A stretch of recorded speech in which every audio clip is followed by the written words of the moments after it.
5 इंद्रियां होती हैं। कितनी होती हैं?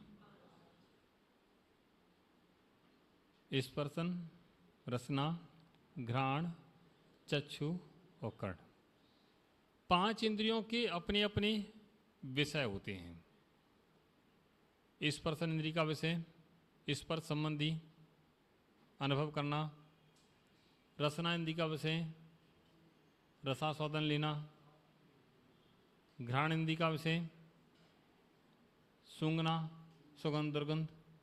चक्षु इंद्रिय का विषय देखना और कर्ण इंद्रिय का विषय सुनना। मैं सोच रहा था इन 5 इंद्रियों में से सबसे महत्वशाली इंद्रिय कौन सी है? शायद आप लोगों को पता होगा, आप लोग बताओ। चक्षु इंद्रिय केवल आपके पास हो, बाकी इंद्रिय आपके पास नहीं हो तो काम चल जाएगा? है? नहीं चलेगा। अच्छा, चक्षु छोड़ दो, और इसके अलावा बताओ। है? बड़ा आश्चर्य है कि हमारे पास 5 इंद्रियां हैं। हम जब चिंतन करते कि एक आध तो छोड़ दें, 5 इंद्रियों में से आप एक इंद्रिय का विषय का त्याग कर दो, ज्यादा मत करो। 4 के तुम ग्रहण कर लो, एक का त्याग कर दो कि महाराज अब किसको छोड़ें? बड़ा मुश्किल है। सर्दी गर्मी का अनुभव तो होता ही है।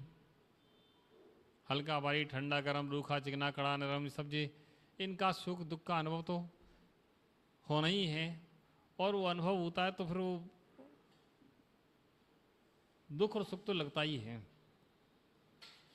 5 इंद्रियों के विषय में यह जीव आसक्त है, इतना आसक्त है कि एक इंद्रिय के विषय को भी उसके लिए छोड़ पाना संभव नहीं है। एक इंद्रिय का विषय नहीं छूटता है। सोचो, वो जिन्होंने 5 इंद्रियों के विषय छोड़ दिए हों, ऐसे तीर्थंकर परमात्मा की उनकी शक्ति कितनी होगी, जहां हम एक इंद्रिय का विषय नहीं छोड़ पाते, और जिन्होंने 5 इंद्रियों के पूरे विषय छोड़ दिए हैं। वास्तव में 5 इंद्रियों के विषय जब तक यह जीव ग्रहण करता रहता है तब तक उसके जीवन में दुख बना रहता है, और जो 5 इंद्रियों के विषयों को ग्रहण करना छोड़ देता है उसके जीवन में सुख का स्रोत फूट जाता है। तीर्थंकर परमात्मा जो हमारे आराध्य हैं, वे भी कभी इन पंचेंद्रियों के विषय में लगे हुए थे।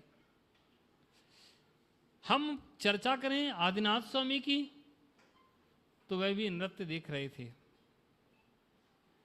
गान सुन रहे थे, आनंद ले रहे थे। वह भी आनंद ले रहे थे, नृत्य गान सुन रहे थे। हम लोग भी आनंद लेते हैं। जैसा आनंद हम लोग लेते हैं वैसा ही आनंद वो ले रहे थे, वैसे ही ले रहे थे। कोई अंतर नहीं है। आप कहो कि वो आनंद ले रहे थे अलग प्रकार से ले रहे थे, नहीं ले रहे थे। जैसे शब्दों का आनंद हमें आता है ऐसे शब्दों का आनंद उन्हें आ रहा था।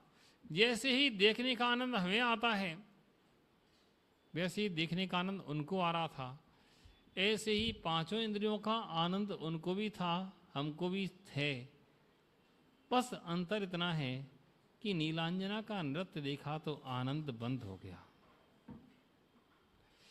नीलांजना का नृत्य चल रहा था और जैसे वो नृत्य के बीच में होने वाली विसंगति को देखा तो रंग में भंग पड़ गया, सत्य का बोध हो गया। ऐसा क्या हुआ कि आदिनाथ स्वामी ने सब छोड़ दिया? क्यों? आखिर क्यों? अभिषेक भाई बताओ, विरक्ति हुई क्यों?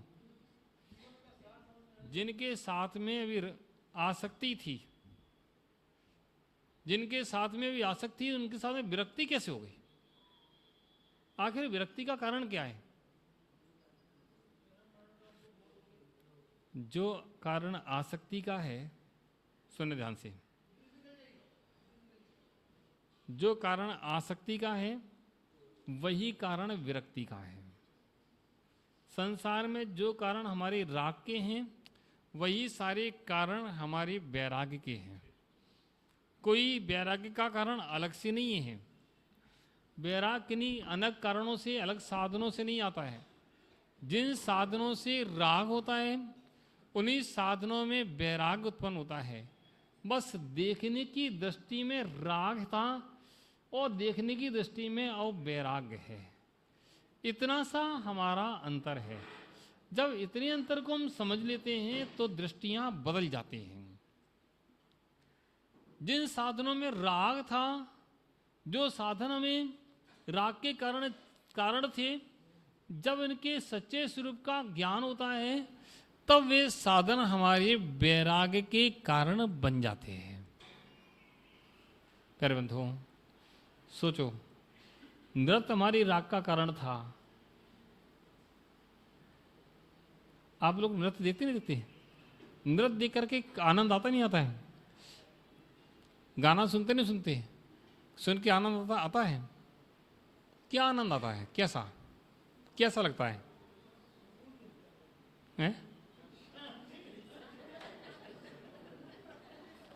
कैसा आनंद आता है? मुझे समझ में नहीं आया। मैं देखता हूँ कोई नृत्य चल रहा हो, गाना चल रहा हो, तो लोग उस में पता नहीं क्या होता है अंदर ही अंदर। मुझे नहीं पता क्या होता है, आप लोग बताओ क्या होता है?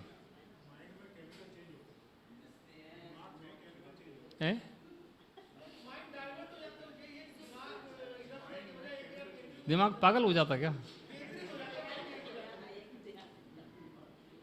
ओ, आखिर होता क्या है, ये बात समझ में नहीं आई। कई लोग हम देखते हैं जैसे ही गाना चलता है तो झूमने लगते हैं, और नृत्य चलता देखने लगते हैं। क्या देखते हैं लोग? हाथ ऐसे हिला रहे, ऐसे हिला रहे, उसमें क्या देखना है? तुम भी हिलाने लगो। आखिर क्या देखना है? आखिर उसमें देखने लायक है क्या? ओह, बता नहीं पा रहे महाराज, आपको बता नहीं पा रहे महाराज क्या आनंद आता, कैसे आता, हम बता नहीं पा रहे हैं। अब आनंद कैसे बताएं? ओहो, जो तुम देख रहे हो वह शाश्वत नहीं है। जो तुम देख रहे हो वह शाश्वत नहीं है। जो तुम सुन रहे हो वह शाश्वत नहीं है। जो तुम सूंघ रहे हो वह शाश्वत नहीं है। ये एक भी शाश्वत नहीं है। जितना हमें ज्ञान हो जाए फिर वह आनंद आना बंद हो जाता है।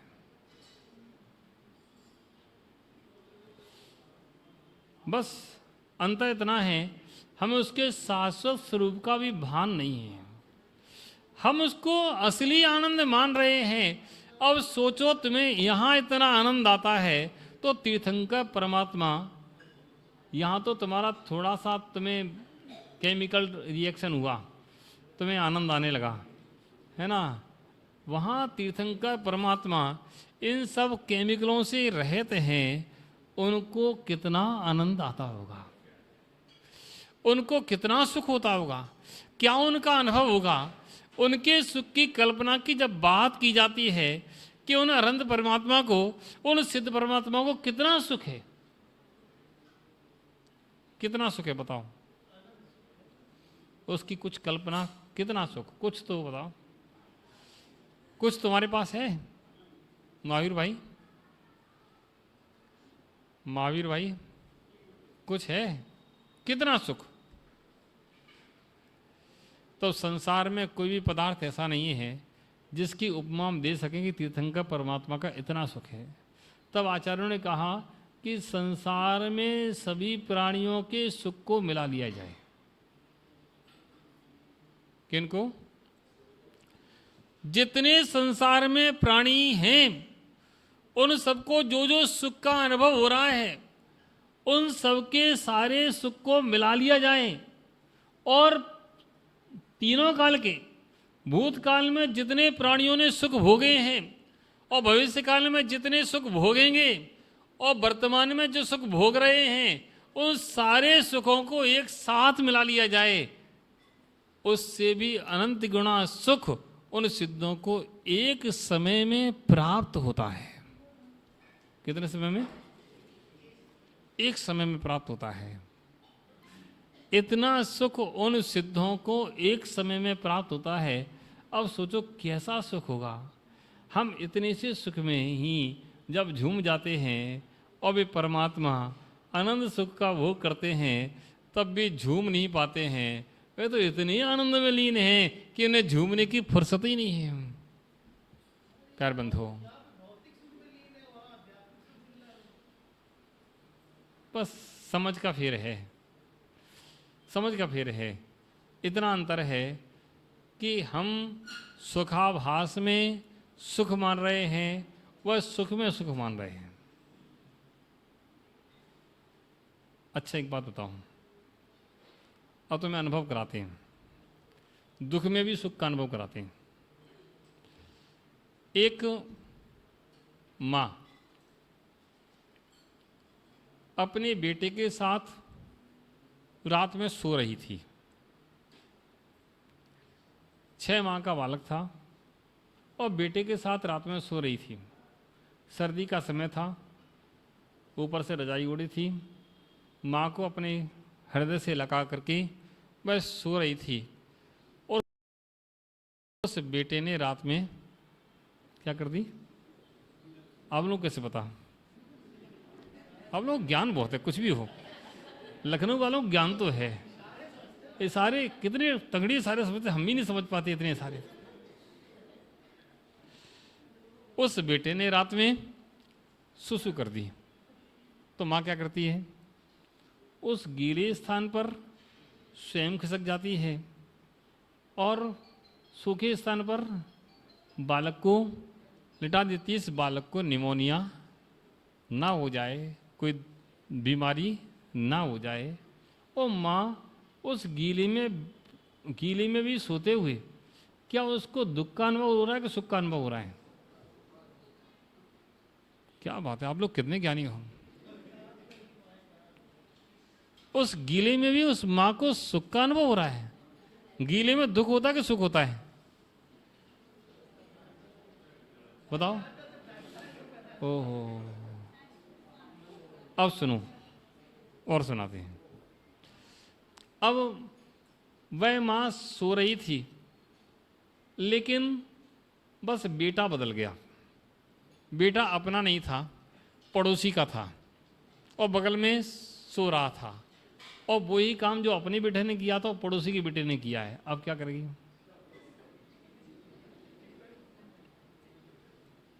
हैं? अब गीले में सोएगी, सूखे में सोएगी? हैं? बेटे को पास में सुलाएगी, उसको उसकी माँ के पास पहुंचाएगी? अरे कितने ही संबंध अच्छे हो, मैं कड़वा सच कह रहा हूं, कितने भी संबंध अच्छे हों, जो अपना है सो अपना है, जो पराया है सो पराया है। अपने का आनंद आ रहा है, पराये का आनंद नहीं आता है। आनंद अपने का आता है। संसार में इन वस्तुओं को तुमने अपना मान रखा है, इसलिए तुम्हें आनंद का अनुभव हो रहा है। वास्तव में कुछ जब तो पता चल जाएगा कुछ भी तुम्हारा नहीं है, तो तुम्हें वह आनंद आना अपने आप बंद हो जाएगा। जब तक तुम अपना मान रहे हो, तुम्हारा मोहिनी कर्म कह रहा है कि मेरा है, तब तक तुम्हें उसका आनंद आ रहा है। और मोहिनी कर्म ने कह दिया नहीं, मेरा नहीं है, तुम्हारा आनंद आना बंद हो जाएगा। उस माँ ने उस बालक को बड़े लाड़ प्यार से पाला, बड़ा किया। धीरे धीरे वो बड़ा हुआ और बड़ा होकर के वह बालक स्कूल जाने लगा। बड़े प्रेम से स्कूल जाता था, माँ की बात मानता था। लेकिन धीरे धीरे स्कूल में कुछ भी हुआ, संगति बदली, कुछ भी हुआ, बालक अब थोड़ा सा उद्दंड होने लगा। अब बालक जब उद्दंड हो गया, अब माँ की बात पहले जो मानता था अब नहीं मानता। अब माँ को कैसा लगेगा? बालक अच्छा लगेगा बुरा लगेगा? अरे भाई, उस माँ को इतना बुरा लगेगा कि मैंने इसके लिए इतना सब कुछ किया और ये इतना उद्दंड निकल गया, मैंने ऐसे सोचा नहीं था, ये ऐसा निकल गया, इसको ऐसा करना चाहिए क्या। मेरे पास बहुत माएँ आती हैं, भाई महाराज आप कुछ नहीं करो, बस मुझे कुछ नहीं चाहिए, इस बालक को समझा दो, बस इसको समझा दो, इसको समझा दो, ये सुधर जाए, बस हम तो सुखी हो जाएंगे। मैं उस माँ को कहता हूँ, माँ तुम्हें क्या हो गया है, तुम किसको समझाने की बात कर रहे हो, उसको समझाने की ज़रूरत नहीं है, ज़रूरत तुम्हें समझाने की है। तुम समझ जाओ तो तुम सुखी हो जाओगे, उसको समझाने से तुम सुखी नहीं होगे, तुम्हें समझाने से तुम सुखी हो पाओगे। बस इतना समझने की ज़रूरत है, जिस दिन तुम्हारा मोहिनी कर्म कम हो जाएगा तुम सुखी हो जाओगे, और तुम्हारा मोहिनी कर्म जब तक बना रहेगा तुम सुखी होने वाले नहीं हो। किससे सुखी दुखी हो। आज वह समझ भी जाए, कल दूसरा काम गड़बड़ करने लगे, फिर तुम आ जाओगे महाराज, बस महाराज आशीर्वाद दे दो ये ठीक हो जाए। कब तक समझाओगे। दूसरों को समझाने से, दूसरों को सुधारने से कभी कोई सुखी दुखी नहीं होता है। अपने को समझाने से, अपने को सुधारने से ये सुखी हो सकता है, और अपने को बिगाड़ने से वह दुखी हो सकता है। प्यारे बंधुओं, जब तक हम इस प्रकार से परिवर्तन नहीं करेंगे, जब तक हम इस सत्य का बोध नहीं करेंगे, इस सत्य को नहीं समझेंगे, तब तक हमारे जीवन का आनंद नहीं बढ़ेगा। अरे भाई, आनंद कहीं बाहर नहीं है, आनंद कहीं बाजार में नहीं मिलता है, आनंद बिस्किट टॉफी और चाउमीन बर्गर में नहीं है, आनंद इन सांसारिक और पदार्थों में नहीं है, आनंद अच्छे कपड़े पहनने में नहीं है? गलती तो नहीं हो गई। अच्छे कपड़े पहनने में आनंद आता ना, और चाउमीन बर्गर खाने में है? कैसी बात कर रहे हो। जो खाते हैं उनसे पूछो, है ना। बहुत से तो ऐसे हैं कि एक दिन नहीं मिले तो घर की रोटी नहीं खाएंगे, वो ही खाएंगे। इन संसारिक पदार्थों में आनंद कदाचित तुम्हारे मानने से है, इन संसारिक पदार्थों में आनंद नहीं है। जो आनंद आ भी रहा है वो अंदर से ही रिस रहा है। भले ही इंद्रिय संबंधी आनंद आ रहा है, लेकिन आ कहाँ से रहा है? अंदर से आ रहा है। लेकिन इससे अनंत गुणा आनंद अतीन्द्रिय आनंद है। इन इंद्रियों के भोग से थोड़ा हट जाएंगे तो हमारे अतीन्द्रिय सुख का आनंद हमें मिलने लगेगा। प्यारे बंधुओं, हमें अपने अंदर की शक्ति को पहले पहचानना पड़ेगा। अभी हमें अपने अंदर की शक्ति को पहचान नहीं पाते हैं, अपने अंदर झांक नहीं पाते हैं, अपने अंदर देख नहीं पाते हैं, तो हमें आनंद नहीं आता। और जिस दिन देखना प्रारंभ कर देते हैं उस दिन आनंद भी आना प्रारंभ हो जाता है। प्यारे बंधुओं, अपने आनंद को, अच्छा आप लोग चाहते हो आप लोग सुखी हो जाओ? कितने लोग चाहते हैं? सब चाहते हैं। अच्छा, दुखी कौन कौन ये बताओ? सब दुखी हैं। अरे भगवान, काम दुखियों के बीच में आके बैठ गए। हमने सोचा था लखनऊ में नवाब लोग रहते हैं, सुखी होंगे, यहां तो तुम लोग यार कैसे निकले तुम हैं? दुखी को सुखी हो?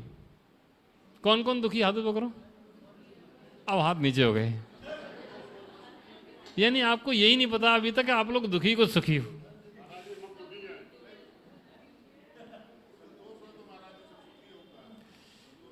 देखो, दुखी होना का रास्ता भी हम बताते हैं और सुखी होने का रास्ता भी हम बताते हैं। बताते हैं क्या? दुखी होने का बताएं, सुखी होने का बताएं?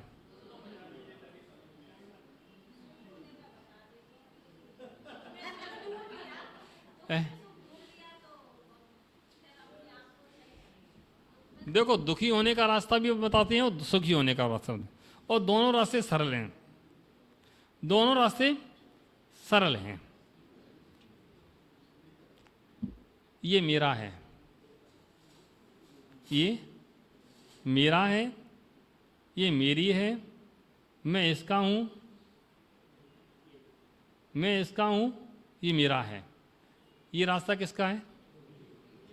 आप लोगों को कितना ज्ञान है देखो। तो ज्ञान तुम्हारे अंदर है, हम तो सिर्फ आपको ज्ञान को जगा रहे हैं, जो सोया हुआ है उसको जगा रहे हैं, और कुछ नहीं करना है, सिर्फ हमें जगाना है। तुम जग जाओ, बस काम हो गया। ये मेरा है, मैं इसका हूं। ये किसका रास्ता है? दुखी होने का। ना मेरा ना तेरा, ये दुनिया रैन बसेरा। ये रास्ता किसका है? सुखी होने का। अब आप लोग इन दोनों में से कौन सा रास्ता अपनाना चाहते हो? अभी नहीं बोलेंगे कोई भी कि महाराज आपकी सारी बात सही है, आपकी सारी बात सही है, तुम पूरे सही हो, एक खूंटा यहीं गड़ेगा। कोई बात नहीं, चाहे मोहिनी कर्म का उदय रहता है।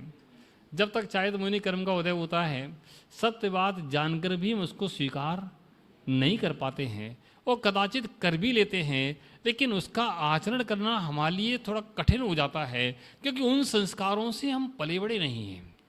अभी तक हमारे पास जो संस्कार हैं वह संसार के हैं, तो संसार के संस्कार होने के कारण मुझे लगता है कि यहीं सब कुछ मिलेगा है। भले ही सदगुरु आपको सही रास्ता दिखा रहे हों, लेकिन आपको भय लगता है कि उस रास्ते में पता नहीं कितनी कठिनाई है। ये रास्ता हमारे लिए सुगम है, इसलिए हम यहीं रहना पसंद करते हैं, और उस घर को छोड़ना, उस परिवार को, उस समाज को, उस देश को, उस सारी भावनाओं को, उस ममत्व को छोड़ना हमारे लिए बहुत कठिन होता है, क्योंकि हम उसके संसारों के साथ में रह रहे हैं। जब तक ये स्वाद नहीं आएगा, ये स्वाद नहीं आएगा, तब तक आपको इस रास्ते पर आना आसान नहीं लगेगा। कोई बड़ी बात नहीं है, दोनों ही रास्ते सरल हैं, सिर्फ समझ का फेर है। जो समझ लेता है वह यहाँ आनंद मानने लगता है, जो समझ लेता है वहाँ आनंद मानता है। बस असली आनंद कितना है, कौन सा है, ये बताना गुरुओं का काम है। ये गुरु बता देते हैं, और कौन कितना अपना पाता है, कौन कितना आगे बढ़ पाता है, ये उसके अपने ही कर्म के उदय पर निर्भर करता है। उस कर्म के उदय को कैसे वो बैलेंस करता है।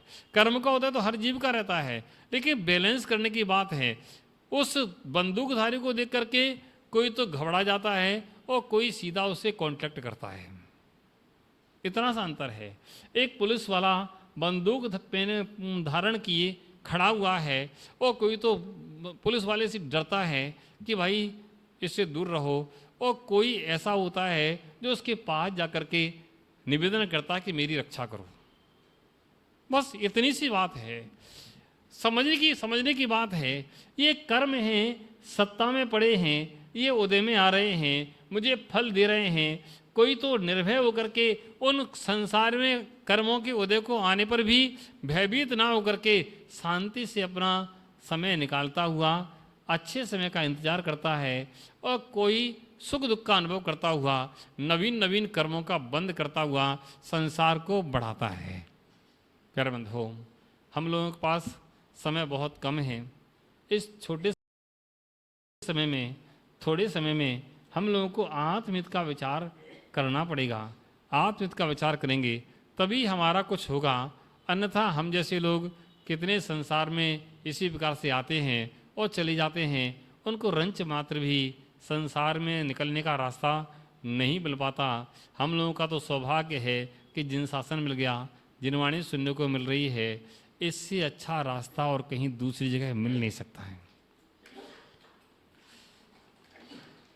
इससे अच्छा स्थान दूसरी जगह मिल नहीं सकता है। जहाँ इस स्थिति में हम खड़े हैं वह सबसे उत्कर्ष स्थिति है। यहाँ आकर के उस उत्कर्ष स्थिति के अनुसार हमें कुछ ना कुछ अच्छा विचार, अच्छा चिंतन करना चाहिए, और भगवान जिनंद की वाणी का अनुसरण करना चाहिए, ताकि हमारा कल्याण हो सके, हम भी संसार से पार हो सकें। सबके लिए मंगल आशीर्वाद है। साथ में आज हमारे बाराबंकी से समाजजन पधारे, उनके लिए मंगल आशीर्वाद है। हमारे गुडम्बा से हमारे आदिश्वर जी और भी लोग पधारे, उनके लिए आशीर्वाद है। और हमारे गोमती नगर से भी बहुत सज्जन पधारे, कमेटी के लोग और सभी लोग, उन सब के लिए मेरा आशीर्वाद है। और इंद्रनगर के लोगों के लिए तो है, पहले समझ गए, हमारा है ही है। अब यहाँ बैठे हो तो इंदिरा नगर के लोगों को आशीर्वाद नहीं दोगे तो किसको दोगे, है ना। जाके राज्य में रही हो, हाजू हाजू है ना। खैर कोई बात नहीं, हम तो देखो अतिथि हैं। कौन है? अतिथि, है ना, जो आते हैं और चले जाते हैं, लेकिन अच्छा मार्ग बता जाते हैं। अच्छा मार्ग बता जाते हैं कि ऐसा करने पर ऐसा होगा, तो ऐसा नहीं करने पर ऐसा नहीं होगा। मानना ना मानना तुम्हारे ऊपर है। गुरुजन प्रभुजन उपदेश देते हैं, है ना, कि आप ऐसे चलोगे तो आपको ऐसा अच्छा रास्ता मिल जाएगा। संपूर्ण समाज के लिए मंगल आशीर्वाद है। यही भावनाएं आप सबका जीवन मंगलमय सुख शांति में बीते, आप सबका जीवन में निरंतर धर्म की वृद्धि हो, आप इसी विकास से धर्म ध्यान में लगे रहें। जब बोलिए आचार्य कुशल सन्मति सागर जी महाराज की। और जहाँ तक वो होता नहीं है, वो जो होता है वह दिखता नहीं है। बड़ी विचित्रता है, जो दिख रहा है वह है नहीं है, और जो नहीं दिख रहा है वह है, और जो नहीं दिख रहा है उसी को देखने में सार है, जो दिख रहा है उसको देखने में कोई सार नहीं है। अब प्रश्न होता है कि जो दिख ही नहीं रहा